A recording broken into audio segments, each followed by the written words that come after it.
आज यहां से एक नई सीरीज की शुरुआत हो रही है। हम क्या करने वाले हैं कि अलग अलग फील्ड्स में अलग अलग लोगों ने जो भी कुछ एक्स्ट्रा ऑर्डिनरी अचीव किया है, उनकी कुछ कोटेशंस हैं। उन कोटेशंस के थ्रू हम उनकी थॉट प्रोसेस को समझने की कोशिश करेंगे कि वो किस तरीके से सोचते थे, ऐसा क्या था उनकी सोच में जिसकी वजह से वो कुछ एक्स्ट्रा ऑर्डिनरी अचीव कर पाए। तो आज शुरुआत होने वाली है एल्बर्ट आइंस्टाइन से। लेकिन अगर आप लोग जो मुझे अभी वीडियो में देख रहे हैं, आप चाहते हैं कि कोई पर्टिकुलर पर्सन है जिनकी कोटेशंस की हम डेप्थ में जाएं और उनकी थॉट प्रोसेस को समझने की कोशिश करें, तो आप नीचे कमेंट सेक्शन में बता सकते हैं और मेरे आने वाले सेशंस में मैं एक एक करके उनको कवर करता चला जाऊंगा।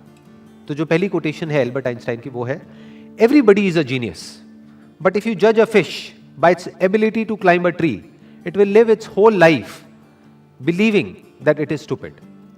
बड़ी पावरफुल स्टेटमेंट है ये, इसको ध्यान से समझने की कोशिश करते हैं कि अगर कोई और उस फिश को जज करे तो कोई प्रॉब्लम नहीं है, तो इसका मतलब वो बेवकूफ है। यानी कि अगर दुनिया आपको जज करे तो कोई प्रॉब्लम नहीं है, इसका मतलब दुनिया बेवकूफ है। बट अगर वो मछली खुद अपने आप को जज करने लग जाए इस बेस पे कि देखो मैं पेड़ पर नहीं चढ़ सकती तो मैं बेवकूफ हूं, तो वो बेवकूफ है। हर एक की कोई ना कोई एबिलिटी होती है। जैसे सचिन तेंदुलकर है, उनकी अपनी एक एबिलिटी है। एल्बर्ट आइंस्टाइन है, उनकी अपनी एक एबिलिटी है। अगर एल्बर्ट आइंस्टाइन को बैट दे दिया जाए तो वो कैसे लगेंगे? लोग हंसेंगे।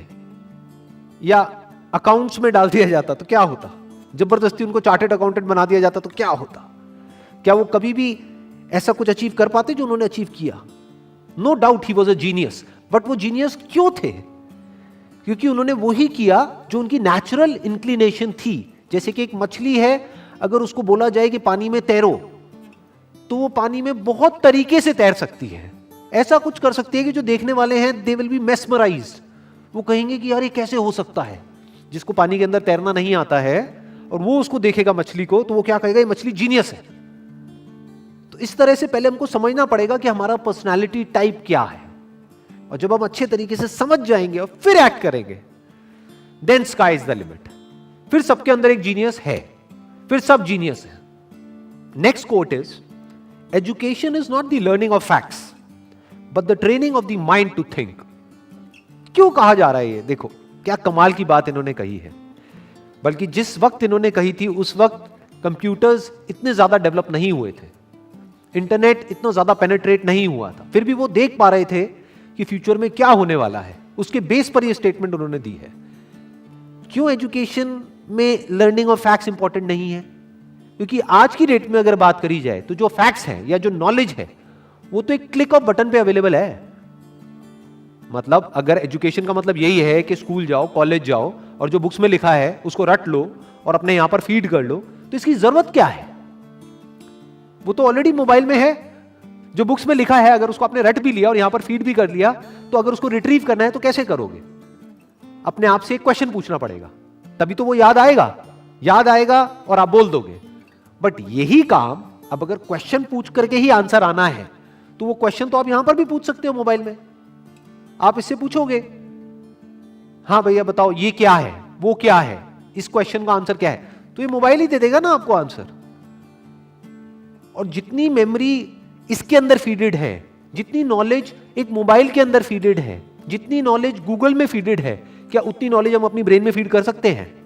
तो हमारी ब्रेन, अगर हम एजुकेशन को सिर्फ इतना ही समझते हैं कि एजुकेशन का मतलब कि फैक्ट्स को यहां पर फीड कर दिया जाए, तो हमारी ब्रेन इससे बहुत पीछे ही रहेगी, चाहे हम जितना मर्जी डेवलप कर लें। तो वो एजुकेशन किसी काम की नहीं है। तो व्हाट इज रियल एजुकेशन, ये समझना बहुत जरूरी है। क्योंकि अगर हम इसको नहीं समझते तो हम ऐसे लोग अपने एजुकेशन सिस्टम से निकालेंगे जिनके अंदर फीडेड तो बहुत कुछ होगा, बट उनको यही नहीं पता होगा कि सोचते कैसे हैं। यहां पर दो बातें करी जा रही है। एक है education is not the learning of facts. Number one, learning of facts important क्यों नहीं है? Education is not the learning of facts. Why learning of facts is not that important? Because all the facts, all the knowledge, all the information is already available on the internet. अगर उसको यहीं पे store करने का नाम education है तो ये तो किसी काम की नहीं है। वो तो ऑलरेडी स्टोर्ड है आपके मोबाइल में। जब यहां पे स्टोर्ड है तो यहां पर क्यों स्टोर कर रहे हो दोबारा से? As simple as that, number one.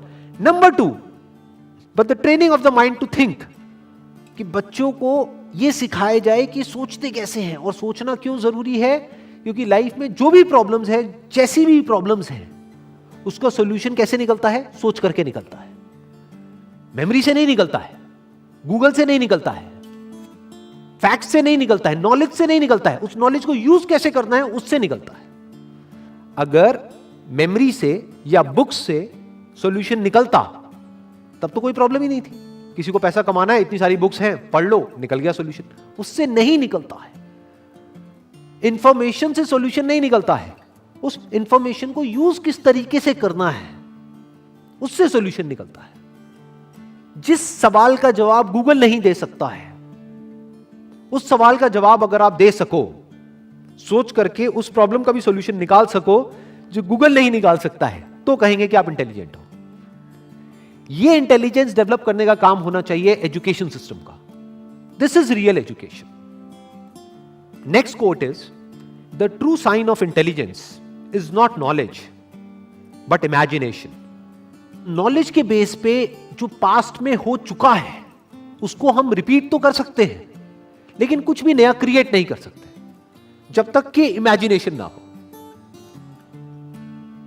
यानी पहले हम कुछ इमेजिन करें, फिर नॉलेज को यूज करें तो ठीक है, बट अगर सिर्फ नॉलेज के बेस पर हम सोचे कि कुछ भी नया डिस्कवर हो सकता है, इम्पॉसिबल। नॉलेज के बेस पर हम गोल गोल गोल गोल एक पैटर्न में घूम सकते हैं कि जो हो चुका है उसको रिपीट कर सकते हैं। फॉर एग्जाम्पल, यहां पर एक बल्ब है, तो इस बल्ब को बनाने की एक नॉलेज है हमारे पास में, तो उस नॉलेज से क्या हो सकता है, और बल्ब्स बन सकते हैं। एक फैक्ट्री बन सकती है, उस फैक्ट्री में और बल्ब्स को प्रोड्यूस किया जा सकता है। और एक ऐसा भी टाइम था जब कोई बल्ब नहीं था, देयर वाज नो बल्ब। तो बल्ब कहां से आया? क्या नॉलेज से आया? जो भी ह्यूमैनिटी की नॉलेज थी हजारों साल की, क्या वहां से आया वो बल्ब? बल्ब कहां से आया? इमेजिनेशन से आया। किसी ना किसी ने सोचा, यानी वो बल्ब कहीं नहीं था, किसी बुक में नहीं था, इस दुनिया में नहीं था, कहीं नहीं था, किसी के माइंड में था। उसने सोचा कि अच्छा ऐसा भी कुछ हो सकता है, और उसके ऊपर काम करना शुरू कर दिया। तो क्या हुआ? वो इमेजिनेशन रियलिटी बन गई। इनफैक्ट अगर हम अपने आसपास में देखें, इस दुनिया में कुछ भी, एक सुई से लेकर के एक एरोप्लेन तक, सब कुछ आज रियलिटी है। आज वो नॉलेज के फ्रेमवर्क में है। आज हमारे पास में नॉलेज है कि सुई कैसे बनानी है, एरोप्लेन कैसे बनाना है। We have knowledge of producing it, we have knowledge of running it, we have knowledge of creating it.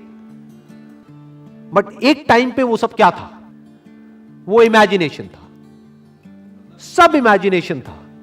जब इमेजिनेशन रियलिटी में कन्वर्ट हो जाती है तो वो नॉलेज हो जाती है, फिर उसको रिपीट किया जा सकता है। तो दैट इज कन्वीनियंट, बट वहां पर कुछ भी नया डिस्कवर नहीं हो सकता है।